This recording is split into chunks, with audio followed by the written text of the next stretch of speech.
कहूँगा कि बात आज की नहीं है, बात किसी भी दौर की है, आज की ज़्यादा है। हम सब इतने व्यस्त हैं कि हम जिनसे जुड़े हैं, जो नज़दीकी लोग हैं, दोस्त हैं, रिश्तेदार हैं, हमें पता भी नहीं चलता कब हमारे मुंह से कुछ ऐसा निकलता है कि उनको बुरा लग जाता है। ये भी हो सकता है कि हमारी नीयत एकदम ठीक रही हो, हमने सोच समझ के ना ही बोला हो, पर किसी खास कॉन्टेक्स्ट में किसी खास व्यक्ति ने मेरी किस बात को किस रूप में लिया, ये तो मुझे नहीं पता। कई बार ऐसा होता है कि मैंने अपनी ओर से कुछ गलत नहीं किया, पर सामने वाला मुझसे नाराज है, मुंह फुला के बैठा है, मुझे पता भी नहीं है। पता हो तो मैं उससे माफी मांग भी लूं, मुझे पता ही नहीं है। वो कहेगा भी नहीं, उसका भी गुरूर है, सम्मान है, आत्मसम्मान है, कैसे कहे, कैसे खुद याद दिलाए कि तुमने एक बार ऐसा कह दिया था तो मैं नाराज हूं। तो जब मैंने सुना कि मेरे बहुत सारे दोस्त जैन परिवारों से आते हैं, उनमें से एक ने 8-10 साल पहले जब मुझे पहली बार व्हाट्सएप पे भेजा मिच्छामी दुक्कड़म, तो मुझे लगा पता नहीं क्या स्पेलिंग मिस्टेक तो नहीं, क्या लिखा है। और उसके आगे लिखा उसने कि यदि पिछले 1 साल में मुझसे कोई भूल हुई हो, त्रुटि हुई हो, तो मैं उसके लिए माफ़ी चाहता हूँ। मुझे लगा क्या हो गया इसको, सब तो ठीक ही था। तो क्योंकि मेरा बड़ा अच्छा दोस्त है, मैंने कहा जाओ माफ़ किया कोई बात नहीं। फिर मैंने उससे पूछा, मैंने कहा क्या मामला क्या है, तब उसने बताया मैंने जैन फिलॉसफी पढ़ी हुई थी, पर ये संयोग से फिलॉसफी के हिस्से में नहीं था, पाठ्यक्रम में, किताबों में नहीं था। तो जब मैंने सुना कि साल में एक ऐसा दिन है जब आपको बिना किसी वजह के माफ़ी मांग लेनी है, कि शायद कोई गलती हुई हो, नहीं भी हुई तो हम एज्यूम कर लेते हैं कि गलती हुई होगी, और मुझे माफ़ कर दो भाई। मुझे लगा कि किसी समाज के रिश्तों को इंटैक्ट रखने के लिए, बनाए रखने के लिए ये कितना सुंदर त्यौहार है। उस चीज़ की माफ़ी जो शायद मुझे याद भी नहीं। और अगर सब लोग इतने विनम्र हो जाएं, इतने हम्बल हो जाएं, तो झगड़ा किस बात का है फिर। और अगर यही स्थिति सारे धर्मों में हो जाए, सारे देशों में हो जाए, तो फिर क्यों झगड़ा है। और अगर एक बार पाकिस्तान हमसे मिच्छामी दुक्कड़म कह दे तो दिक्कतें ही खत्म हो जाएंगी। फिर मैंने सोचा मिच्छामी दुक्कड़म कहाँ से आया, तो मैं भाषा भी मेरा विषय रहता है, तो मैं समझ गया कि प्राकृत और पाली वाला मामला होगा। जब रिसर्च की तो पता लगा प्राकृत का है। तो संस्कृत के एक शब्द या वाक्यांश से यह बना मिथ्या में दुष्कृतम। मिथ्या का मतलब दर्शन में अलग अलग होता है। शंकराचार्य ने मिथ्या को अलग सेंस में लिया, जैन दर्शन अलग सेंस में लेता है। यहाँ मिथ्या का मतलब है नॉन कॉन्सिक्वेंशियल, जो निरर्थक हो जाए, बीज रहित हो जाए। तो मिथ्या में दुष्कृतम, जो दुष्कृतम, दुष्कार्य, गलती मुझसे हो गई है वो मिथ्या हो जाए, मैं आपसे ये निवेदन करता हूँ। और वही प्राकृत में आते आते मिथ्या में दुक्कड़म हुआ। तो आज जो मुझसे मिस्टेक हुई, मैंने जूते पहन के पहला मंत्र सुन लिया, तो उसके लिए मैं आप सबसे मिथ्या में दुक्कड़म कह देता हूँ, और उसके बाद यहाँ से अपनी बात की शुरुआत करता हूँ। मैं ज़्यादा लंबा बोलने के लिए कुख्यात भी हूँ, तो आप मुझे संकेत कर दीजिएगा जब आपको लगे कि काफ़ी हो गया, तो मैं वहीं पर अपनी बात रोक दूंगा। तो विषय की जब बात हुई तो मयूर जी ने 2-3 सुझाव दिए। तो ये बोले कि हम सब की आजकल एक बड़ी दुविधा पेरेंटिंग को लेके है, अपने बच्चों को कैसे संभालें। जब मुझसे कोई कहता ना कि पेरेंटिंग की दुविधा है, बच्चों को कैसे संभालें, मुझे बच्चे भी दिमाग में आते हैं कि पेरेंट्स को कैसे संभालें ये। और मैं जनरली बच्चों के साथ खड़ा होता हूँ इस मामले में, पेरेंट्स के साथ में कम खड़ा होता हूँ। और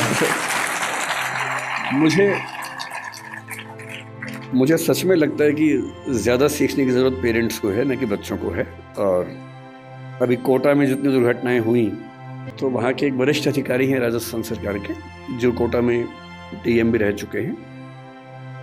उन्होंने मुझे फ़ोन किया कि मैं चाहता हूँ कि आप भी इस प्रक्रिया में हमारी हेल्प करें बच्चों के लिए। मैंने कहा जिस दिन कहेंगे मैं आ जाऊँगा, जो कहेंगे मैं कर दूँगा, आप बताइए क्या करना है। बोले कोटा में बहुत सारे बच्चे हैं, हम चाह रहे हैं कि उनसे आप बात करें। मैंने कहा एकदम आ जाऊँगा, लेकिन अगर आप मेरी सलाह माने तो उनके पेरेंट्स से बात करवाइए, क्योंकि ये दिक्कत बच्चों की नहीं है, ये दिक्कत पेरेंट्स की है। तो उसके बाद से वो प्रोग्राम बन नहीं पाया, क्योंकि पेरेंट्स को बुलाना भी आसान काम नहीं है। बच्चों को तो घेर घार के बिठा सकते हैं, पेरेंट्स को आप कैसे बुलाएं। लेकिन फिर पेरेंट्स की बात होते होते बात हुई कि थोड़ा सा बिजनेस इथिक्स से बात करेंगे, थोड़ा सा सुयश जी की विशेष इच्छा थी कि एम्पैथी पर बात करें जो आजकल समाज में कम हो रही है। तो अंत में ये हुआ कि सर आप बस आ जाइए, इन्हीं सबका मिला जुला के हलवा बना दीजिएगा और बेसिकली हम आपको सुनना चाह रहे हैं और कोई ख़ास टॉपिक से मतलब है नहीं, बस आप आ जाइए और कुछ कुछ बातें अच्छी अच्छी कर लीजिए, बस इतना ही पर्पज़ है। तो फिर मैं उसी इरादे से आया हूँ। तो मैं शुरुआत पेरेंटिंग से कुछ बातों से करूँगा, उसी में एम्पैथी का जिक्र भी कर लेंगे। थोड़ा सा मौका मिला तो मयूर जी का फेवरेट विषय बिजनेस एथिक्स है, मौका मिलेगा तो उसको भी बीच में डिस्कस कर लेंगे। मैं क्योंकि अध्यापक हूँ और बच्चों से बात ज़्यादा करता हूँ, अक्सर मैं जब क्लास लेता हूँ तो बच्चों की संख्या अच्छी खासी होती है और ये बहुत चुनौती होती है कि उनको 3 घंटे 6 घंटे 8 घंटे बिठा के रखना। हमारी क्लासेस में बच्चों को ये छूट है कि वो जब चाहें उठ के जा सकते हैं। मेरी क्लास में विशेष रूप से और भी छूट है, वो सो भी सकते हैं क्लास में, मैं उनको कभी नहीं रोकता हूँ। इतना ही कहता हूँ कि नींद आए तो कोने वाली कुर्सी पर चले जाए ताकि दीवार पे सिर लगे तो ज़्यादा चोट ना आए, ऐसे सिर पे झटका आ सकता है। वो मेरी क्लास में खा भी सकते हैं। मैं खुल के बोलता हूँ कि मेरी क्लास में आपको बिल्कुल नहीं सोचना है, खाने का मन करे खाते रहो, नींद आए सो जाओ, उठने का मन करे उठ के चले जाओ, मुझे कहीं कोई दिक्कत नहीं है। अगर आप मेरी क्लास में उठ पा रहे हैं, खा पा रहे हैं, तो ये मेरा फेलियर है, आपका नहीं है कि मैं आपको रोक नहीं पा रहा हूँ। तो इसी बहाने मुझे फीडबैक भी मिलता रहता है कि मैं कैसा पढ़ा रहा हूँ। तो आप लोग अपना हरकतें करते रहिए और मैं अपना काम करता रहूँगा। तो बहुत ज़रूरी होता है कि उन बच्चों को बहुत शुष्क तरीके से ना बताया जाए, थोड़ा रोचक तरीके से बात की जाए। रोचक तरीके से बात करने का एक ही तरीका है कि आप उनको कहानियों के माध्यम से बताएं, एग्जाम्पल्स के माध्यम से बताएं, एनेक्डोट्स इनको हम कहते हैं, घटनाओं के माध्यम से बताएं।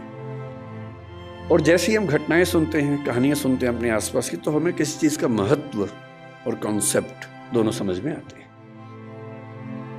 मैं जहाँ से ये बात करना शुरू करना चाहता हूँ वो ये है कि पेरेंटिंग के नज़रिए से हमारा समय दुनिया के इतिहास से सबसे मुश्किल समय है।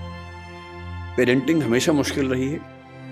मेरी राय में इस दुनिया का सबसे मुश्किल काम माँ होना है, बाकी सारे काम आसान हैं।